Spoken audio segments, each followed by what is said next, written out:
De l'art des premiers hommes à la bombe de peinture, il n'y a qu'un pas. Surtout lorsque la préhistoire se met à flirter avec le graffiti. En route pour Crissey-sur-Mance, où les élèves de l'école primaire de Crouzille s'initient à l'un et à l'autre. Alors messieurs, dames, juste, je vous montre un truc.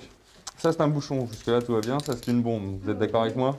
Le seul truc que je vous demande, c'est que vous mettez toujours la pastille vers le bas. D'accord? Jamais vers vous, jamais vers vos yeux, jamais vers un camarade. Ou encore moins vers un ennemi, encore moins vers la caméra. Aujourd'hui, c'est l'étape d'un projet depuis le début de l'année scolaire. On a vraiment travaillé sur les techniques utilisées pour les peintures rupestres. Et puis, il y a eu quand même un consensus, vraiment tous les enfants, où tout le monde est d'accord pour dire que, en observant les grottes de Lascaux, les grottes de Chauvet, que c'est quelque chose d'extraordinaire, de grandiose. Et ça a vraiment été le déclencheur, en fait, du travail sur le graffiti. Donc nous, on fait quoi déjà?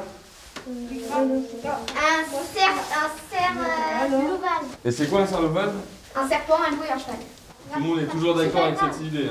Pourquoi on pense, alors maintenant en 2014, que les peintures rupestres, c'est quelque chose de grandiose, qui a un message, et pourquoi l'art qu'on a maintenant, le graffiti, parce que c'est vraiment quelque chose de générationnel, on n'est pas encore dans cette évolution. Alors peut-être qu'en même temps, il faut se dire qu'il faut qu'il y ait aussi du temps qui passe pour se rendre compte que c'est un art. Vas-y, Jérémy, vas-y. Quand t'as mal au doigt, quand t'en as marre, quand tu peux plus respirer, quand tu tombes par terre, tu demandes à quelqu'un d'autre pour les yeux. On voit plus les yeux de la tête de loup et le museau. Tu t'en es rendu compte? Dans la préhistoire, on peignait comme on pouvait des scènes de vie quotidienne ou des fresques relatant ce qui se passait autour de leur vie. Et ben, c'est ce qu'on fait nous aussi. Malgré le fait qu'avant on soufflait à travers un os à moelle des pigments, là c'est dans une bouteille avec du gaz. Donc on n'est pas si loin, hein. On n'a pas trop changé. Assistant loup, il est où l'assistant loup? Une tête de loup turquoise.